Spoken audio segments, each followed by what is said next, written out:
Powerless and frustrated. That's how residents in one South DeKalb County neighborhood say they're feeling tonight after what they're describing as crime taking over. Ashley Lincoln has been speaking with the residents there. And Ashley, you saw for yourself firsthand some of the criminal activity residents say they're concerned about. Well, we found out things like drug deals, prostitution, and even robberies are happening at the doorsteps of neighbors' homes who are living along this street, something they say is concerning and they want it to end.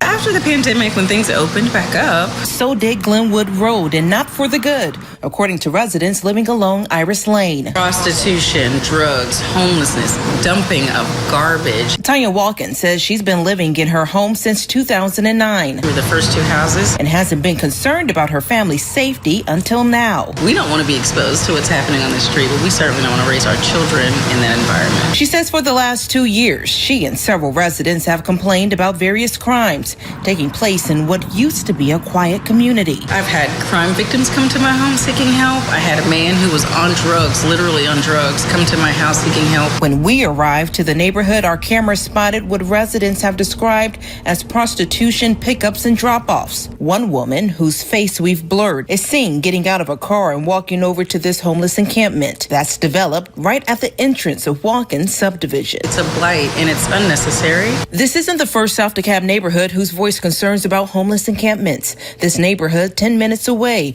expressed concerns about a homeless woman squatting in front of this vacant home. DeKalb County says they've been taking steps to curtail increased homeless throughout the county through their community development team. And the Metro Area Homeless Organization told me increased homelessness in suburban areas is on the rise.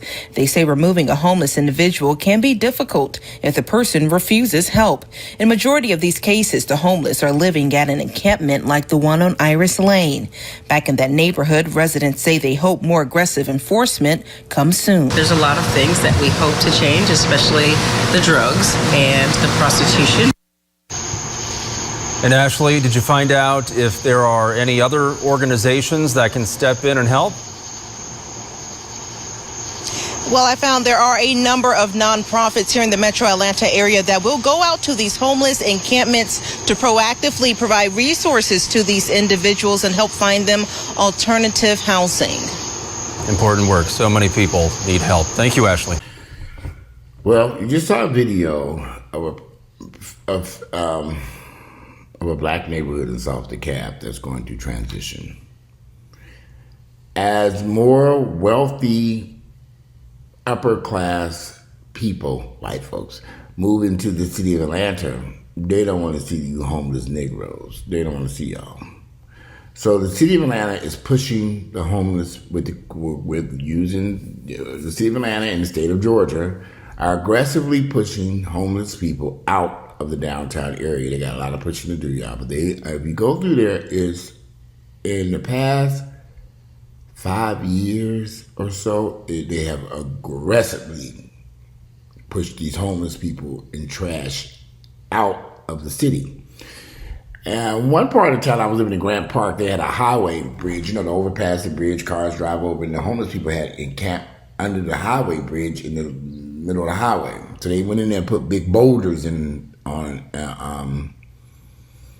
to keep the homeless people from living in that area. They put these big rocks, big, huge rocks. The homeless people then eventually went there and moved some of the rocks around and camped back out, and they came back in and put in even bigger rocks on top of that. You won't be moving these ones. So as they push and shove these poor blacks out, they go to where else? Their mama, cousin, sister, dog, and friends, everybody they know in black neighborhoods. That's why you see an influx of all these homeless people into these areas. They know somebody over there. These prostitutes working the street, they know somebody over there. They know they got a cousin, they got an uncle, they got a friend, somebody can lay on their couches, they stay in their garage. I know of someone who was allowing a homeless family member to live in his garage in the rear of his house, a detached garage. He didn't want him in his house, so he allowed him to sleep out there in the garage. Now, Y'all, we all know, we all got family members or friends that we know have go through tough times and end up on these streets. A lot of this stuff is by choice. They love them streets. They don't want to give it up. Drugs, sex, whatever. Can't explain it. Or just mental health issues. Let's just be honest. There's a hell of a lot of mentally ill Black Americans walk around in our communities, in our family members and friends and people that we know. Welcome to Niggaville, y'all. The neighborhood edition. So they're coming to your neighborhood. And it's not just happening here in Atlanta, because as inner cities have become more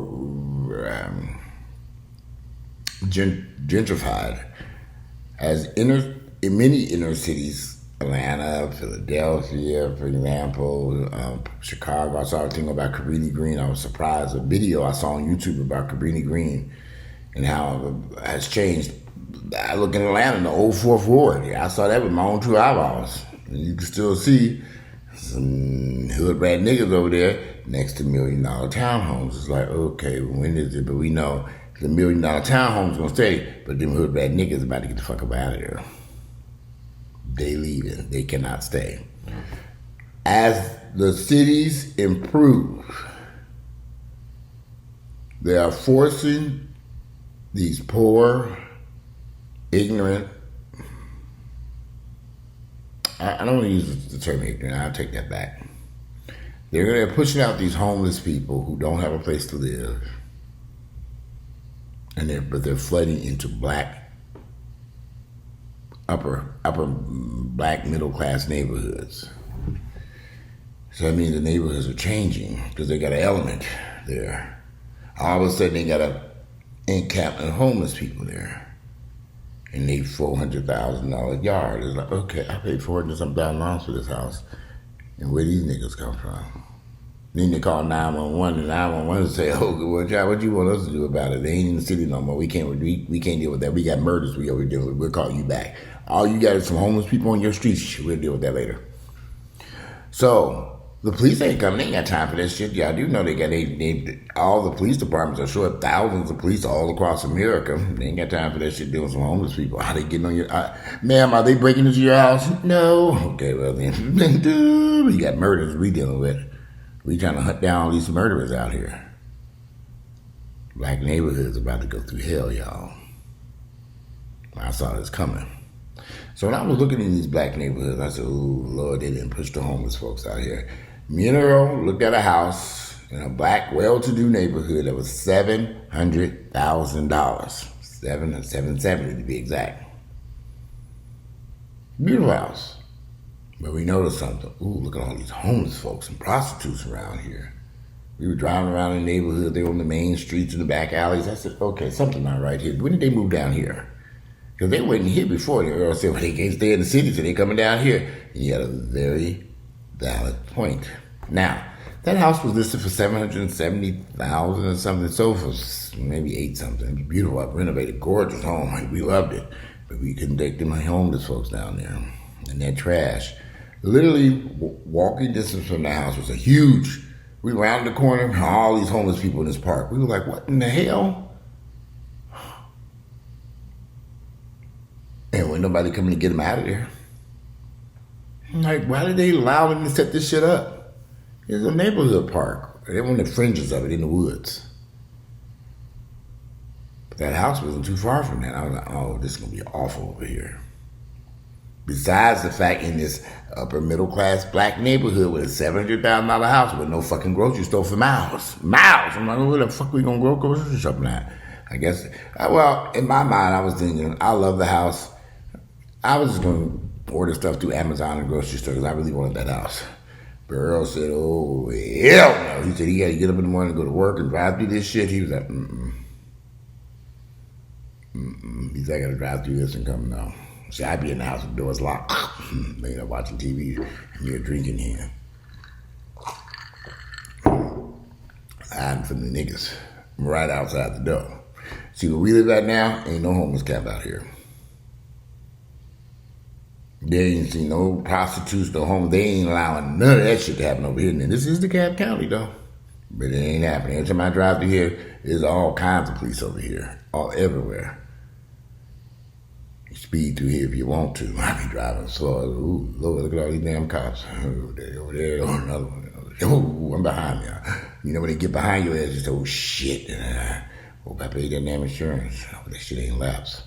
You could be driving, you can't be driving. Oh, you almost hit somebody. You should be looking at that police officer in the rearview mirror. Oh shit, he on my ass. Oh Lord, let me turn my blinker on, just turn on this next street. Then he turned behind you, so oh shit, he about to get my ass. You go slow, you slow down, so he's finally speed off around you. Say, oh Lord, you see him drive on. Oh Lord, that was almost a disaster. You get on, pull the driveway, so I made it.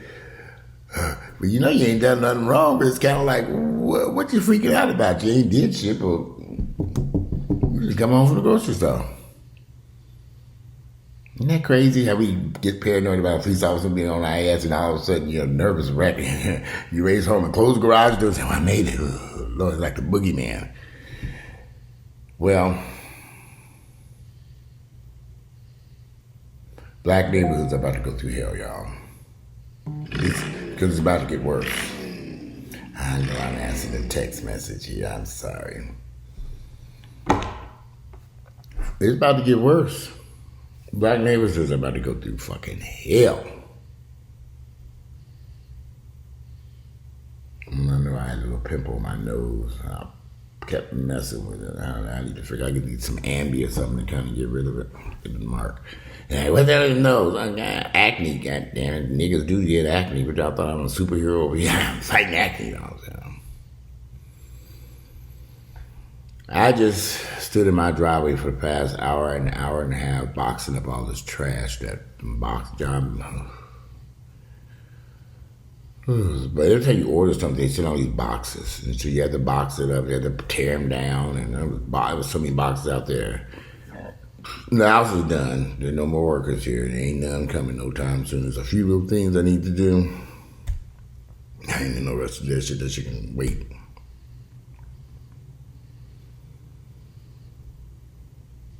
I am grateful to have this home and be in a decent neighborhood, a very nice neighborhood, very upscale, nice neighborhood. I don't have any of the issues that you all in that previous news report. But I will say this. I looked at homes in neighborhoods and I saw those issues. I saw it and I said, I can't deal with this. Because I see what's happening in the city. As the city of Atlanta improves its core inner city neighborhoods,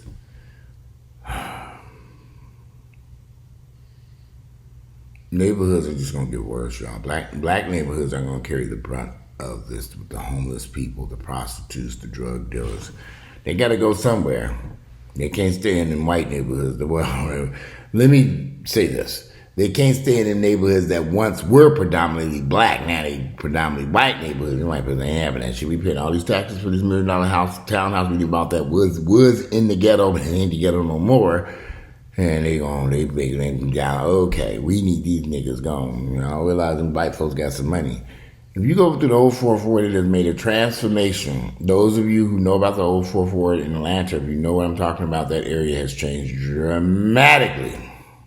Well, not just the old 440, Kirkwood, Oakhurst, East Lake, East Atlanta, all that shit has changed. Reynoldstown, oh my God, that shit is high as hell in Reynoldstown. Summer Hill, all these inner city neighborhoods, Mechanicsville, well, Mechanicsville's kind of it's slowly changing. It's getting there though. But all these neighborhoods have changed.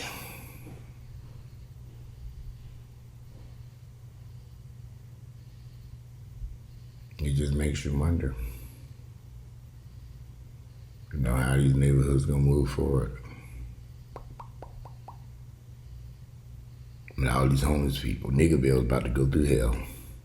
Y'all thought Niggaville was bad? It's about to get worse.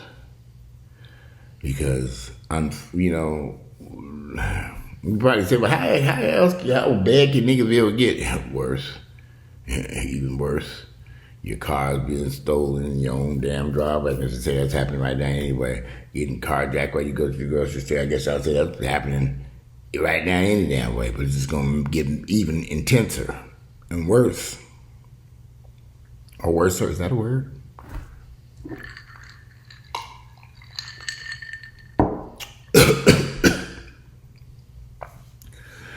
So you better ask yourself as y'all prepare yourselves, we about to see some really hard times in these black neighborhoods. They say we're in a recession. I don't know. I'm not an economic forecaster. You know, everything's so expensive these days. I had finished these bathrooms and I need those glass shower doors. Please. I want those glass shower doors, but they're so expensive. I said, I don't need one really. Thousands of dollars for a piece of glass. I'm like, people lost their damn mind. I'm not doing that. Man. It makes you wonder. But those of you who don't understand this, what I'm saying, and some of y'all don't understand it, and some of you don't want to understand it, you will understand it because y'all live in a fantasy world about these black neighborhoods. But what's happening, that news report was very timely because it's being reported on the news. These black neighborhoods are having problems.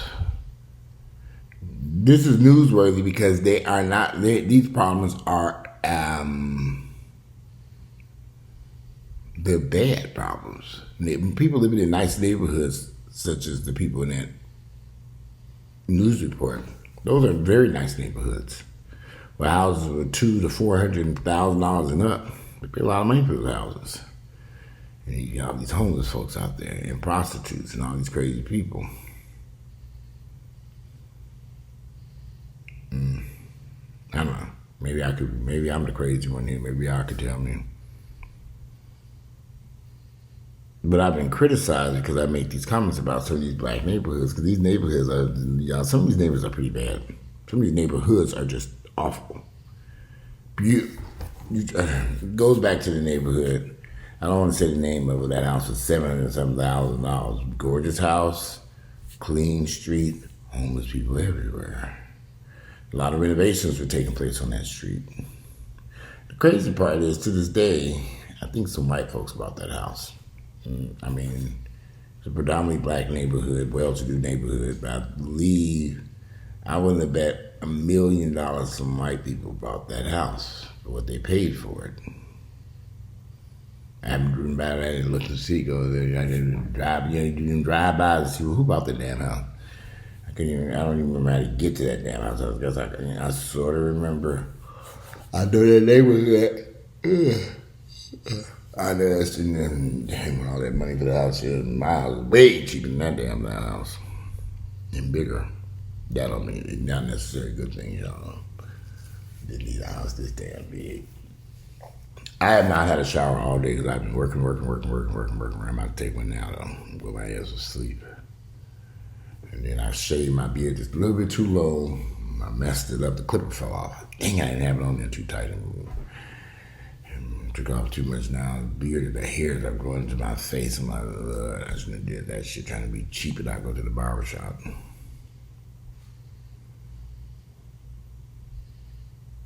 Sometimes you have to be really concerned about what's happening in these black neighborhoods. When I saw that news report, I knew what that news report was saying was accurate because I've discovered this my own self and seen it with my own two eyeballs. So to see the report on the news, I said, oh, shit didn't get worse. It's gonna have this will have a huge impact on black people's values of their homes if they don't clean this mess up in these neighborhoods. But they're going to have a hard time cleaning it up because remember I told you at the beginning of this video, they got cousins, uncles, and aunts live in this neighborhood and they just kind of pacify these Negroes. So they're saying, okay, you got to get the fuck up out of here. I don't care if I ain't related to you. In fact, on one of those news articles, the woman got sick in the hospital. The house hadn't foreclosed. I checked into it. But the house was vacant, and her daughter was staying in a home. I don't know why the house was vacant. You know, people do all kinds of crazy shit with these houses. This house right here said vacant for 7 years. Who knows why? They at least did maintain the yard. I can imagine having houses just sitting empty. What are we gonna do? Mothball it. A house. Anyway, Niggaville about to get worse. Unless black folks make the decision they don't want this in their neighborhoods. They don't care if you related to them or a friend or whatever. We don't want all these homeless people and the prostitution and panhandling and whatever else, drug, whatever's going on. They don't. Until black folks really stand up and say we don't want this in our neighborhood, it's going to get worse and worse and worse. But anyway, enough of this. I'm tired of saying I'm going to go my ass to bed. It's 11 o'clock. Today is Monday, August 1st. It is 2022. Enjoy your evening. I look forward to reading your all's comments. And I'm out of here. Enjoy the rest of your night.